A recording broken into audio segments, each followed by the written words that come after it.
Hello viewers, कैसे हो आप सब लोग। स्वागत है आपका मेरे YouTube channel study with doctor Pawan Oberoi पर। मैं doctor Pawan Oberoi, head of department faculty of commerce, Bhagwati college Meerut. Viewers, आज इस वीडियो में मैं आपके लिए बहुत ही कुछ खास क्वेश्चंस लेकर के आया हूँ। ये प्रैक्टिस सेट थर्ड है। आप ढूंढने मत रहिएगा मेरी प्लेलिस्ट में प्रैक्टिस सेट नंबर 1 और 2 कहाँ है, क्योंकि वो मैं आपको बाद में कराऊंगा। क्योंकि अभी जो प्रैक्टिस सेट थर्ड था इसमें मैंने जो है आपके खासकर एनटीए नेट और हायर एजुकेशन का जो यूपी का जो डिग्री कॉलेजेस की जो वैकेंसीज का जो निकला था एडवर्टीजमेंट, तो इसमें जो है वो 7 प्रैक्टिस सेट जो हैं वो तैयार किए हैं। तो उसमें ये थर्ड नंबर का अभी मैंने अवेलेबल किया है। फर्स्ट सेकंड जो है वो मैं अभी रेडी कर रहा हूँ, तो आप मेरी प्लेलिस्ट में मत ढूंढिएगा। तो ये थर्ड नंबर से ही मैंने स्टार्टिंग करी है। ठीक है व्यूअर्स, काफ़ी सारे अच्छे क्वेश्चंस हैं जो आपके हायर एजुकेशन और एनटीए नेट का फर्स्ट पेपर और जो आपका इकोनॉमिक्स का पेपर है, जिन व्यूवर्स ने इकोनॉमिक्स से भरा है और जिन व्यूवर्स ने कॉमर्स से भरा है, तो ये कुछ ऐसे क्वेश्चंस हैं जो फर्स्ट पेपर से एनटीए नेट से रिलेटेड बहुत ही ज़्यादा इंपॉर्टेंट रहेंगे। हायर एजुकेशन से रिलेटेड, नेट कॉमर्स से जिन्होंने भरा है और नेट इकोनॉमिक्स जिससे जिन्होंने भरा है, तो कुछ बहुत ही मिले जुले क्वेश्चंस रहेंगे। कुछ थोड़े से टफ क्वेश्चंस भी रहेंगे, कुछ थोड़े से इजी क्वेश्चंस भी रहेंगे और कुछ जो ऐसे क्वेश्चंस होंगे जो हो सकता है शायद आपने कभी ना पढ़े हो।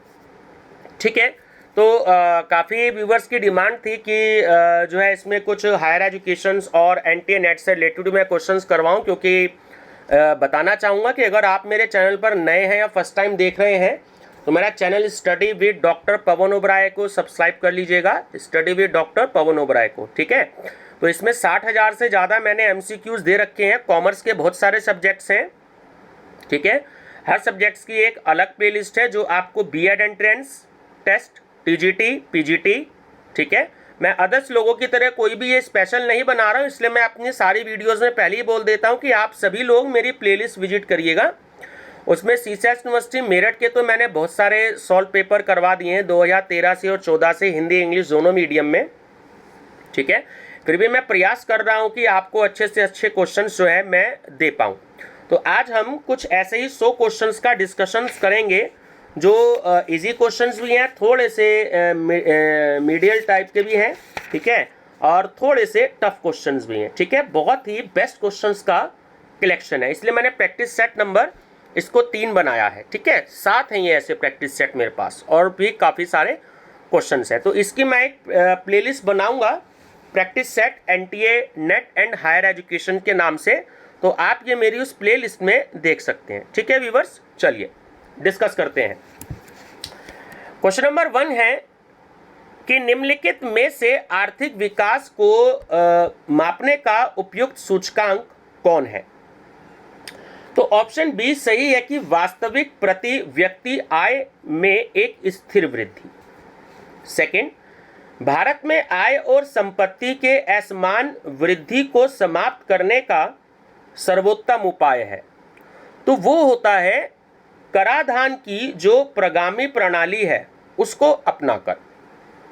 ठीक है, मैं इंग्लिश मीडियम में भी क्वेश्चंस अवेलेबल करवाऊंगा, अभी मैंने हिंदी मीडियम में अवेलेबल किए हैं क्वेश्चंस, तो मैं बाद में आपको इंग्लिश मीडियम के भी क्वेश्चंस कराऊंगा, बहुत जल्द अवेलेबल करवाऊंगा। ठीक है, भारत की कुल जनसंख्या का कितना भाग कार्यकारी आयु वर्ग में है, तो वो है 58.7%। ठीक है, वर्तमान में भारत की राष्ट्रीय आय की गणना कौन करता है, तो ये तो आप सब जानते ही होंगे, केंद्रीय सांख्यिकीय संगठन है ना, शॉर्ट में कहते हैं CSO।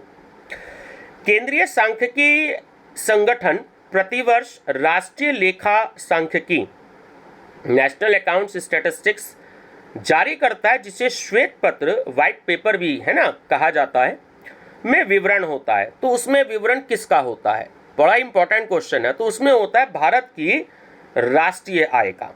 ठीक है, राष्ट्रीय आय की गणना करते समय निम्न क्षेत्रों में से किस क्षेत्र की आय गणना आय विधि से की जाती है, तो वो है ऑप्शन ए बैंकिंग और बीमा। राष्ट्रीय आय से निजी आय प्राप्त करने के लिए निम्न में से कौन घटाया जाता है? वो होता है निगम लाभ कर। बहुत ही अच्छा क्वेश्चन है। क्वेश्चन नंबर 8, सकल घरेलू उत्पाद और सकल शुद्ध घरेलू उत्पाद, माफ कीजिएगा, मैं रिपीट कर देता हूं, सकल घरेलू उत्पाद और शुद्ध घरेलू उत्पाद के बीच अंतर है। वो अंतर होता है स्थिर पूंजी उपभोग का। निम्न में से कौन राष्ट्रीय ऋण ब्याज को शामिल करता है? निम्न में से कौन राष्ट्रीय ऋण ब्याज को शामिल करता है? तो वो होता है निजी आय, है ना। किसी विदेशी दूतावास द्वारा भारत में की गई खरीदारी निम्न में से किसके अंतर्गत शामिल की जाएगी? तो भारत से उस देश को निर्यात। बंद अर्थव्यवस्था का तात्पर्य उस अर्थव्यवस्था से है। ऑप्शन ए सही है, जो अन्य देशों के साथ व्यापार नहीं करता। निम्न में से कौन भारत सरकार का एक विभागीय उपक्रम है? तो वो है आपका भारतीय रेल। ठीक है, विभागीय उपक्रम भारतीय रेल। निम्न में से कौन परिवार के निवेश का एक अंग है? तो वो है नए मकान की खरीद, क्योंकि मकान में क्या होता है कि पूरा परिवार रहता है। निम्न में से कौन तृतीयक क्षेत्र का घटक नहीं है? देखिए, वास्तविक संपदा, परिवहन और बैंकिंग एवं बीमा उपयुक्त में से कोई भी नहीं है। ठीक है। स्वतंत्रता प्राप्ति के पश्चात भारत में योजना आयोग का गठन प्रधानमंत्री जवाहरलाल नेहरू की अध्यक्षता में किया गया। तो प्रथम योजना आयोग के उपाध्यक्ष कौन थे? तो वो थे गुलजारी लाल नंदा जी। जैसा कि आप सब लोग जानते हैं कि योजना आयोग खत्म हो गया है और उसकी जगह नीति आयोग बना था 1 जनवरी 2015 में, और हमारे देश के जो प्राइम मिनिस्टर होते हैं तो वो उसके जो हैं अध्यक्ष होते हैं, जैसे इस समय श्री नरेंद्र मोदी जी हैं। ठीक है ना। चलिए, भारत के किस राज्य ने सर्वप्रथम रोजगार गारंटी कार्यक्रम चलाया? तो महाराष्ट्र। अक्टूबर 1980 में काम के बदले अनाज कार्यक्रम का नाम बदलकर उसे एक 50% केंद्रीय सहायता प्राप्त कार्यक्रम बना दिया गया। कार्यक्रम का नया नाम क्या था? तो उसका नया नाम था राष्ट्रीय ग्रामीण रोजगार योजना, जिसे हम शॉर्ट में इंग्लिश में कहते हैं NREP। ठीक है, राष्ट्रीय ग्रामीण रोजगार कार्यक्रम NREP। चलिए, 18वां क्वेश्चन सीधा मैचिंग का है, तो हम सीधा मैचिंग को देखेंगे। तो ऑप्शन नंबर बी इसमें आपका करेक्ट है कि जो राष्ट्रीय ग्रामीण रोजगार कार्यक्रम है वो अक्टूबर 1980 में तैयार हुआ। ठीक है। उसके बाद ग्रामीण भूमिहीन गारंटी रोजगार गारंटी कार्यक्रम वो 15 अगस्त 1983 में तैयार हुआ। सी है समन्वित ग्रामीण विकास कार्यक्रम, तो ये 2 अक्टूबर 1980 में तैयार हुआ। ठीक है। और डी है आपका जवाहर रोजगार योजना, तो वो हुआ 28 अप्रैल 1989 को। ठीक है। चलिए, तो बी ऑप्शन हमारा करेक्ट है। 19 छठी पंचवर्षीय योजना में ग्रामीण रोजगार उपलब्ध कराने वाले विभिन्न कार्यक्रमों जैसे कृषक और कृषि श्रमिक, लघु कृषक विकास एजेंसी, ठीक है, सूखाग्रस्त क्षेत्र कार्यक्रम, मरुस्थल विकास कार्यक्रम, कमान क्षेत्र विकास कार्यक्रम आदि को मिलाकर एक विशाल कार्यक्रम का रूप दिया गया। तो इस कार्यक्रम का नाम क्या था? इसका नाम था समन्वित ग्रामीण विकास कार्यक्रम। ठीक है, समन्वित ग्रामीण विकास कार्यक्रम। ठीक है। ट्राइसेम कार्यक्रम निम्नलिखित में से किससे संबंधित है। तो जो आपका ट्राइसेम कार्यक्रम है वो सब रोजगार हेतु ग्रामीण युवकों से है। ठीक है, सब रोजगार हेतु ग्रामीण युवकों से। ठीक, 1971 के आम चुनावों में कांग्रेस पार्टी ने एक प्रसिद्ध नारा दिया, बहुत इंपॉर्टेंट क्वेश्चन है ये, जो देश की आर्थिक स्थिति से संबंधित था। तो वह नारा क्या था? वो नारा था गरीबी हटाओ। ठीक है, इसमें ईयर भी पूछा जाता है व्यूअर्स। ठीक है, तो 1971 का आपको याद रखना है और कांग्रेस पार्टी ने दिया था। 3 क्वेश्चन होते हैं, गरीबी हटाओ, 1971 में और कांग्रेस पार्टी ने। भारतीय योजनाकारों ने भारत में नियोजन प्रक्रिया के 4 मूल उद्देश्य निर्धारित किए हैं। निम्न में से कौन उन 4 में शामिल नहीं है? तो ऑप्शन नंबर डी जो है वो आपका सही है कि एक साम्यवादी समाज की स्थापना करना, ये उन 4 मूल उद्देश्यों में निर्धारित नहीं किया गया था। स्वतंत्रता पूर्व डॉक्टर विश्वेश्वरैया ने भारत में नियोजन की एक योजना प्रस्तुत की थी। उनकी योजना कितने वर्षीय थी? तो उनकी योजना थी 10 वर्षीय। ठीक है, राष्ट्रीय योजना समिति की स्थापना कब हुई? बहुत इंपॉर्टेंट क्वेश्चन है, 1938 में। राष्ट्रीय योजना समिति के अध्यक्ष पद पर नियुक्त होने वाले व्यक्ति थे। ठीक है, तो वो थे जवाहरलाल नेहरू जी।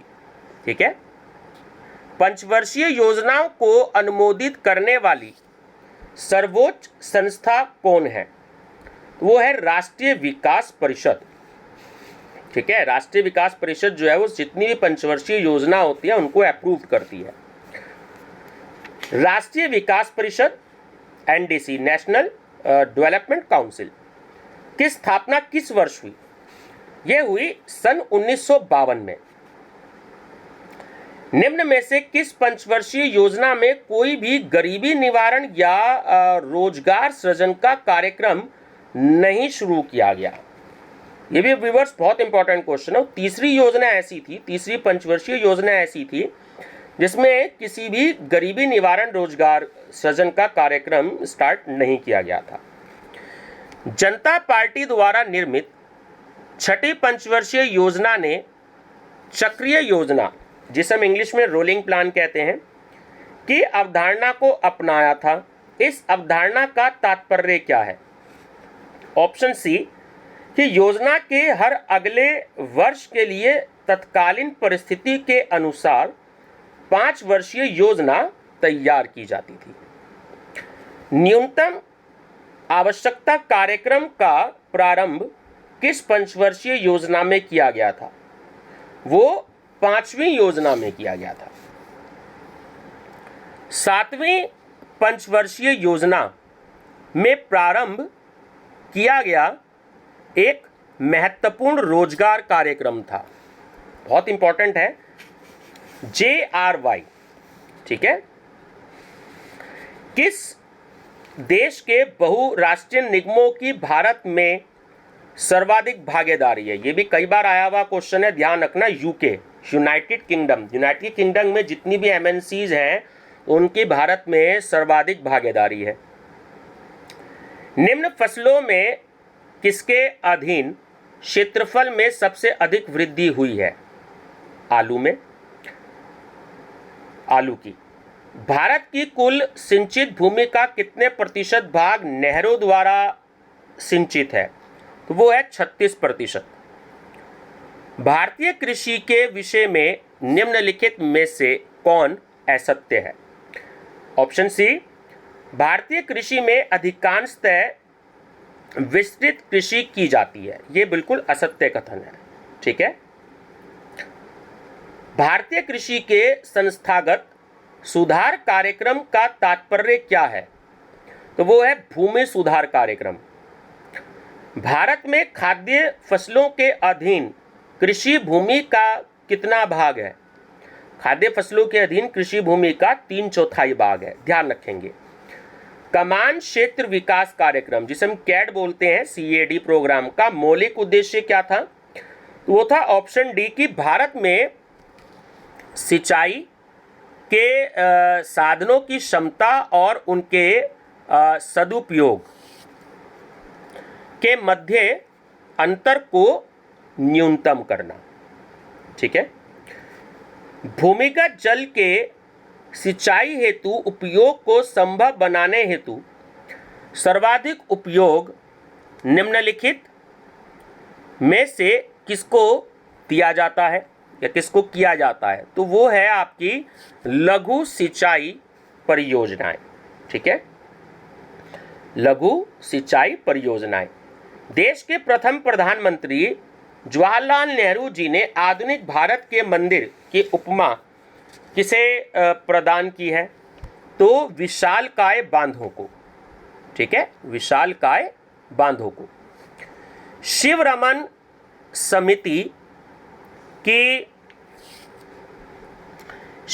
समिति की रिपोर्ट निम्न में से किस कृषि आगत से संबंधित रही है? तो वो उर्वरक से रही है। ठीक है, भारत में उर्वरकों का प्रति हेक्टेयर उपभोग बहुत कम होने का क्या कारण है? देखिए, वो तीनों ही कारण रहे हैं कि कृषकों की निर्धनता, अपर्याप्त एवं अनियमित जलापूर्ति और कृषकों की अज्ञानता। तो तीनों ही जो रीजन है वो रहे हैं। तो उपयुक्त सभी आंसर है। वर्ष 1966 में भारतीय कृषि के प्रति हेक्टेयर उत्पादकता को बढ़ाने के उद्देश्य से एक महत्वाकांक्षी योजना चलाई गई। इस योजना का नाम क्या था? वो था HYVP। ठीक है, HYVP। ध्यान रखना, ये 1966 में तैयार की गई थी इस योजना को। ठीक है। प्रोफेसर नॉर्मन बोरलॉग का भारतीय कृषि के लिए क्या महत्व था? तो उन्होंने भारत में अधिक उपज देने वाली किस्मों के उपयोग की युक्ति बनाई। कृषि के लिए मृदा संरक्षण अत्यंत महत्वपूर्ण आवश्यकता है। तो मृदा क्षरण से भारत के कौन से राज्य सर्वाधिक प्रभावित हैं? तो वो है उत्तर प्रदेश, पश्चिम बंगाल, पंजाब, महाराष्ट्र और मध्य प्रदेश। ये थोड़ा सा आप अच्छे से याद कर लीजिएगा, क्योंकि इसमें सीक्वेंस आपको याद रखना है। स्टार्टिंग तो उत्तर प्रदेश से ही होगी और उत्तर प्रदेश के बाद होगा आपका पश्चिम बंगाल, फिर पंजाब, फिर महाराष्ट्र और फिर मध्य प्रदेश। भारतीय परिस्थितियों में कृषि के लिए निम्न में से सर्वाधिक उपयुक्त उपागम क्या हो सकता है? तो वो कृषि का चयनात्मक यंत्रीकरण। राज्यों द्वारा बनाए गए भूमि सुधार से संबंधित कानून संविधान की किस अनुसूची में शामिल किए गए हैं? वो 9वीं अनुसूची में शामिल किए गए हैं। बहुत ही इंपॉर्टेंट क्वेश्चन है ये। ठीक है, चलिए थोड़ा सा इसका मैं फॉन्ट साइज बड़ा कर लेता हूँ ताकि आपको जो है क्लियर हो जाए। मैं थोड़ा सा समझ सकता हूँ कि आपको प्रॉब्लम हो रही होगी उसमें। अब ठीक रहेगा जहाँ तक मैं समझता हूँ आपको, है ना? अब ज़्यादा क्लियर हो रहा होगा। चलिए, ग्रामीण क्षेत्रों में आज भी वित्तीय स्रोतों में कमी है। वर्तमान में ग्रामीण क्षेत्रों में सर्वाधिक ऋण किस स्रोत से प्राप्त होता है? वो होता है सहकारी बैंकों एवं समितियों से। ठीक है, सहकारी कोऑपरेटिव जो बैंक्स होते हैं और ठीक है उनसे। चलिए, हरित क्रांति का सर्वाधिक निराशाजनक परिणाम किस फसल में देखने को मिला? तो वो मिला दालें में। ठीक है, ग्रीन रेवोल्यूशन जो रिलेटेड है, ठीक है, दालों से। भारतीय संविधान में कहीं भी बजट शब्द का प्रयोग नहीं किया गया। इसके बजाय वार्षिक वित्तीय कथन शब्द का उल्लेख मिलता है। तो संविधान के किस अनुच्छेद में वार्षिक वित्तीय कथन की व्यवस्था है? तो वो है अनुच्छेद 112। आम बजट को संसद के समक्ष प्रस्तुत करना आवश्यक है। क्यों? क्योंकि सार्वजनिक धन की प्राप्ति व व्यय के प्रावधान को जनता के प्रतिनिधियों की स्वीकृति मिलना आवश्यक है। हर वर्ष आम बजट पेश करने से पूर्व वित्त मंत्री संसद के समक्ष आर्थिक सर्वेक्षण करते हैं। तो आर्थिक सर्वेक्षण में ऑप्शन सी, चालू वर्ष के आर्थिक निष्पादन का त्वरित आकलन होता है। भारत के संचित कोष, जिसे हम इंग्लिश में कंसोलिडेटेड फंड ऑफ इंडिया कहते हैं, में निम्न में से कौन शामिल किया जाता है? देखिए, तीनों ही शामिल हैं। संपूर्ण कर आय, सभी प्रकार के ऋण, संपूर्ण गैर कर आय और ठीक है, तो सभी प्रकार की। ऑप्शन डी करेक्ट है। भारत के आकस्मिक कोष कॉन्टीजेंसी फंड ऑफ इंडिया की कुल निर्धारित राशि 50 करोड़ रुपए है। आकस्मिक कोष का प्रयोग आकस्मिक संकटों का सामना करने के लिए किया जाता है। तो इस कोषों से धन की निकासी किसकी अनुमति से की जाती है? राष्ट्रपति जी की।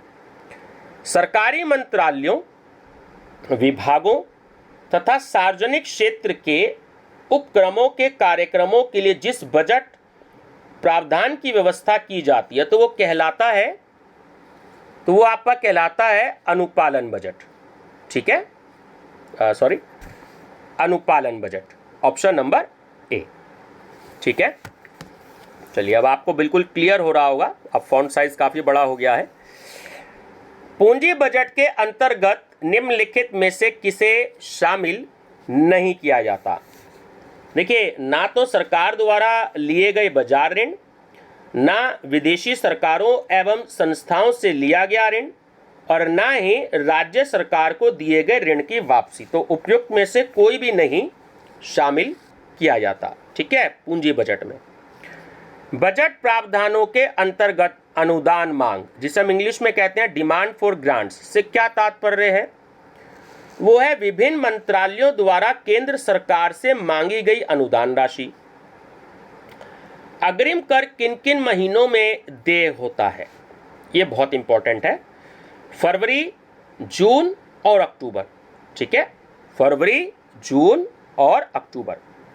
निगम कर लगाया जाता है किस पर? कंपनियों के लाभों पर। ठीक है ना, जो भी कोई कॉरपोरेशन टैक्स होता है वो कंपनियों के प्रॉफिट्स पर लगाया जाता है। कस्टम ड्यूटी है सीमा शुल्क, तो एक प्रकार का उपभोग कर है। व्यय कर लगाया जाता है किस पर? होटल में ठहरने, भोजन व शराब आदि मदों पर किए गए खर्च पर। निम्नलिखित में से किस राज्य ने भूमि चकबंदी का काम अब तक पूरा नहीं किया है? बिहार ने। राष्ट्रीय कृषि सहकारी विपणन संघ NAFED निम्न में से किससे संबंधित नहीं है? तो देश में आपातकालीन सुरक्षा हेतु सुरक्षित भंडार का निर्माण। ठीक है, चलिए 64 है। भूमि सुधार कार्यक्रम निम्नलिखित में कौन शामिल नहीं था? वो था कृषकों को अल्पकालिक साख प्रदान करना। नाबार्ड क्या है? तो ये आप सभी जानते ही हैं कि एक बैंक है। निम्न में कौन जिला स्तर पर अपनी कार्यवाहियां संपादित करता है? तो केंद्रीय सरकारी सहकारी बैंक। कृषि कीमत आयोग का नाम परिवर्तित कर क्या कर दिया गया है? कृषि लागत एवं कीमत आयोग। ठीक है, कृषि उत्पादों के लिए सरकार द्वारा समर्थन मूल्य की घोषणा के पीछे उद्देश्य क्या है? तो वो है ऑप्शन डी कि कृषकों को इस चिंता से मुक्त कराना कि अत्यधिक उत्पादन होने की स्थिति में कीमतें गिरने पर उन्हें आर्थिक क्षति उठानी पड़ेगी। ठीक है, चलिए, वांचू समिति को किस नाम से जाना जाता? बहुत इंपॉर्टेंट क्वेश्चन है। प्रत्यक्ष कर जांच समिति से। ठीक है, द्वितीय पंचवर्षीय योजना में औद्योगिक आधार के विकास हेतु 3 इस्पात संयंत्रों की स्थापना की गई थी, जिनमें से एक बिहार और एक उड़ीसा राज्य था। तीसरा संयंत्र किस राज्य में स्थापित किया गया था? तो ये किया गया था मध्य प्रदेश में। ठीक है, ऑप्शन बी मध्य प्रदेश। भारत में गरीबी निवारण कार्यक्रमों के क्रियान्वयन का मूल्यांकन निम्न में से किसके द्वारा किया जाता है? कार्यक्रम क्रियान्वयन मंत्रालय द्वारा। सूर्य उदय उद्योगों से क्या तात्पर्य है? बहुत इंपॉर्टेंट क्वेश्चन है। कंप्यूटर, दूरसंचार तथा माइक्रो इलेक्ट्रॉनिक्स उद्योग। ठीक है, कंप्यूटर, दूरसंचार तथा माइक्रो इलेक्ट्रॉनिक्स उद्योग। 90 के दशक में औद्योगिक क्षेत्र का सबसे तेजी से विकसित होने वाला भाग निम्न में से कौन सा था? उपभोक्ता टिकाऊ वस्तुएं। ठीक है, कंज्यूमर ड्यूरेबल गुड्स। स्वतंत्रता प्राप्ति के पश्चात औद्योगिक विकास हेतु सरकार ने अपनी औद्योगिक नीति की घोषणा सर्वप्रथम किस वर्ष करी? ठीक है, तो न्यू आपकी जो इंडस्ट्रियल पॉलिसी है वो तो 1991 की है, बट जो सबसे पहले घोषित करी थी सरकार ने वो 1948 में औद्योगिक नीति की घोषणा करी थी। ठीक है ना, चलिए तो ध्यान रखेंगे, बहुत इंपॉर्टेंट क्वेश्चन है। औद्योगिक नीति 1948 में वायुयान तथा जलयान निर्माण को किस वर्ग में रखा गया था? मिश्रित वर्ग में। 1948 की औद्योगिक नीति में निम्न में से किसे राज्य के एकाधिकार वाले क्षेत्र में नहीं रखा गया था? कोयला उत्पादन को। 1948 की औद्योगिक नीति में सरकारी नियंत्रण के क्षेत्र में रखे गए उद्योगों की संख्या कितनी थी? 18 थी। 1948 की औद्योगिक नीति में से क्या सही नहीं है? ऑप्शन सी कि उद्योगों की स्थापना के लिए लाइसेंसिंग की आवश्यकता को न्यूनतम कर दिया गया था। ठीक है, 1956 की औद्योगिक नीति के उद्देश्यों में क्या शामिल नहीं किया गया था? तो देखिए, तीनों ही ऑप्शन में आपको बता देता हूं, तीनों ही शामिल नहीं किए गए थे। सहकारी क्षेत्र का विकास करना, सार्वजनिक क्षेत्र का विकास करना और संपत्ति तथा आय के वितरण में समानता लाना। तो ऑप्शन डी करेक्ट है, उपयुक्त सभी। 1956 की औद्योगिक नीति में उद्योगों को 3 श्रेणियों में वर्गीकृत किया गया था। प्रथम श्रेणी, जो कि अनुसूची ए थी, में उद्योगों की संख्या कितनी निर्धारित की गई थी? Option B 17। सरकार द्वारा पेट्रोकेमिकल्स के लिए परिक्षेप्य नियोजन पर राष्ट्रीय समिति की स्थापना किसकी अध्यक्षता में की गई थी? तो वो थी डी.वी. कपूर। भारतीय औद्योगिक वित्त निगम IFCI की स्थापना कब हुई? बहुत इंपॉर्टेंट क्वेश्चन है, काफी सारे कंपटीशंस में आया है ना, तो ये नॉर्मल क्वेश्चन है। 1948 में IFCI की स्थापना जो हुई थी वो 1948 में हुई थी। भारतीय औद्योगिक वित्त निगम के शेयर धारकों में कौन शामिल है? तीनों ही हैं, भारतीय औद्योगिक विकास निगम, भारतीय जीवन बीमा निगम और अनुसूचित बैंक। ठीक है, चलिए क्वेश्चन नंबर 84 है, ये आपका मैचिंग है। ये देखिए चारों हैं, तो क्योंकि फॉन्ट साइज मैंने बड़ा कर दिया है तो मैं आपको, ये क्वेश्चन है आप खुद भी अंदाजा लगा सकते हैं, मैं आपको आंसर भी बता देता हूं। तो जो आपका भारतीय औद्योगिक ऋण एवं निवेश निगम है उसकी स्थापना हुई 1955 में। ठीक। बी है भारतीय औद्योगिक विकास बैंक IDBI जो था आपका, तो वो स्थापित हुआ 1964 में।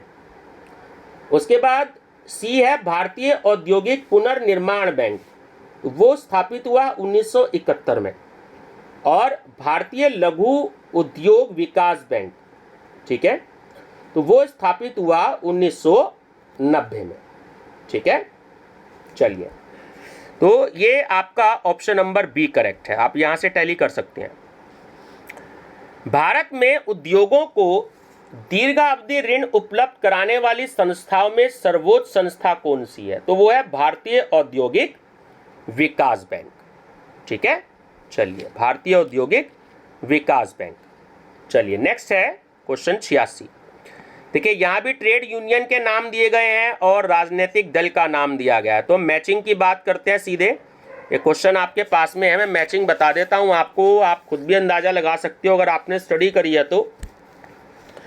जो भारतीय राष्ट्रीय यूनियन कांग्रेस है तो वो तो कांग्रेस से ही रिलेटेड है। ठीक है, उसके बाद है अखिल भारतीय ट्रेड यूनियन कांग्रेस, तो वो संबंधित है सीपीआई से। उसके बाद है centre for Indian trade unions, तो वो संबंधित है सीपीआई एम से। और भारतीय मजदूर संघ, तो वो संबंधित है, आपकी जो डी है वो भारतीय जनता पार्टी से संबंधित है। ठीक है, चलिए ऑप्शन नंबर डी सही है। भारत का सबसे बड़ा ट्रेड यूनियन कौन सा? बहुत इंपॉर्टेंट है, INTUC। INTUC भारत सरकार द्वारा 1965 में बोनस अधिनियम पारित किया गया। ध्यान रखना, अपने आप में क्वेश्चन ये हो गया कि बोनस अधिनियम पारित कब किया गया, तो वो 1965 में किया गया। तो ये अपने आप में एक MCQ हो गया आपका। तो यह अधिनियम जिस बोनस आयोग की सिफारिशों के आधार पर पारित हुआ, उसके अध्यक्ष कौन थे? तो थे MR महेर। MR महेर। ठीक है, जनता पार्टी की सरकार ने सत्ता में आने के पश्चात मजदूरी, आय एवं मूल्यों पर एक अध्ययन दल की नियुक्ति की थी। इस दल के अध्यक्ष कौन थे? वो थे S भूतलिंगम। S भूतलिंगम। ठीक है, भारत के किस राज्य में औद्योगिक श्रमिकों की व्यक्ति प्रतिदिन आय सर्वोच्च है? महाराष्ट्र। ठीक है, औद्योगिक श्रमिकों की प्रति व्यक्ति प्रतिदिन आय सर्वोच्च है महाराष्ट्र में। भारतीय उद्योगों में श्रमिक असंतोष औद्योगिक उत्पादन की कमी का एक प्रमुख कारण है। निम्न में से किस उद्योग में सबसे बड़े हड़ताल का आयोजन हुआ? तो बंबई में कपड़ा मिल मजदूरों की हड़ताल जो हुई 1982 में। ठीक है, चलिए फिर से मैचिंग है। तो ऑप्शन डी सही है कि जमा की दृष्टि से भारत में निम्न 4 बैंकों को आरोही क्रम में लगाना है। ठीक है, यानी कि पहले जिसमें जमा सबसे ज़्यादा हो, फिर उसमें कम हो, फिर उसमें कम हो। तो ये तो आप जानते हैं कि स्टेट बैंक ऑफ इंडिया सबसे बड़ा बैंक है इंडिया का अभी भी, कमर्शियल बैंक। देन उसके बाद है बैंक ऑफ बड़ौदा, उसके बाद है आपका बैंक ऑफ इंडिया, और उसके बाद है आपका पंजाब नेशनल बैंक। ठीक है, चलिए क्वेश्चन नंबर है आपका 93। निम्न में से कौन निजी क्षेत्र के बैंकों में सर्वाधिक जमाव वाला बैंक है? ठीक है, तो वो है आपका ओरिएंटल बैंक ऑफ कॉमर्स। 1993 में भारत के एक जेल में सर्वप्रथम बैंकिंग सुविधाएं उपलब्ध करा गई। वह जेल कौन सी है? ये आपको नहीं पता होगा, बहुत इंपॉर्टेंट क्वेश्चन है। 1993 में भारत के एक जेल में सर्वप्रथम बैंकिंग सुविधाएं उपलब्ध कराई गई। तो वे जेल है, वो वाली जेल है केंद्रीय कारागार, तिहाड़ जेल, जो दिल्ली में। वर्तमान में देश की पूंजी आवश्यकताओं की पूर्ति हेतु म्यूचुअल फंडों का तेजी से गठन किया जा रहा है। तो भारत के किस बैंक ने सर्वप्रथम म्यूचुअल फंड का गठन किया? ठीक है, स्टेट बैंक ऑफ इंडिया ने। देखिए म्यूचुअल फंड का ये अपने आप में क्वेश्चन बड़ा इंपॉर्टेंट है कि म्यूचुअल फंड का जो गठन सबसे पहले भारत के जो बैंक ने किया तो वो था स्टेट बैंक ऑफ इंडिया ने। लेकिन ये भी आप सब जानते होंगे जो UTI है, यूनिट ट्रस्ट ऑफ इंडिया, उसने सबसे पहले म्यूचुअल फंड की स्टार्टिंग भी करी थी, है ना। निम्न में से किस राज्य में विद्युत की खपत प्रति व्यक्ति सर्वाधिक है? ठीक है, दिल्ली में 97। निम्न में से किसकी स्थापना गॉडगिल अध्ययन दल और नरीमन समिति की सिफारिशों के आधार पर की गई? Lead bank. शेयर बाजार में बियर मार्केट क्या होता है? तो ये होता है शेयर कीमतों में गिरावट की दीर्घ अवधि। ठीक है, शेयर कीमतों में गिरावट की दीर्घ अवधि।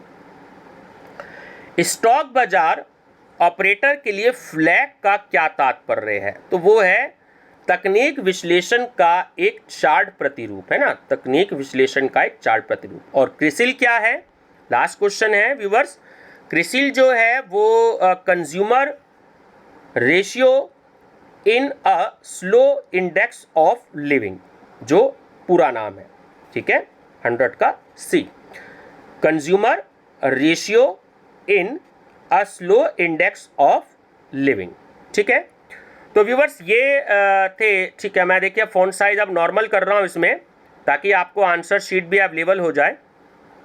ठीक है, और ये आंसर शीट भी जो है जो मैंने तैयार करी है, ठीक है, ये भी आप देख सकते हैं। लास्ट में आंसर की मैं जरूर प्रोवाइड करा देता हूँ। तो व्यूवर्स ये आपने देखा होगा कि बहुत ही अच्छे क्वेश्चन हैं, बहुत ही इंपॉर्टेंट क्वेश्चन है, जो नेट के फर्स्ट पेपर में भी और कॉमर्स से जिन्होंने भरा हो अगर, ठीक है, और इकोनॉमिक्स के और हायर एजुकेशन से रिलेटेड जो हैं, ये बहुत ही ज़्यादा अच्छे क्वेश्चन है। ठीक है, मैंने ऐसे काफ़ी सारे क्वेश्चंस आपके लिए रेडी करे हैं। तो वीडियो पसंद आए तो रिक्वेस्ट है इसको सब्सक्राइब जरूर करिएगा, लाइक और शेयर भी करते रहिएगा। आपके पास जो भी कोई आपका स्टडी का व्हाट्सएप ग्रुप है, अगर आप टीचर हैं तो अपने स्टूडेंट्स में, अगर आप स्टूडेंट हैं तो अपने साथ के लोग जो नेट की या सिविल सर्विसेज की तैयारी कर रहे हैं या हायर एजुकेशन की तैयारी कर रहे हैं, तो अपने अपने ग्रुप में इसको आप ज़रूर भेज सकते हैं। ठीक है, मेरा चैनल नेम है study with doctor Pawan Oberoi. Thank you viewers.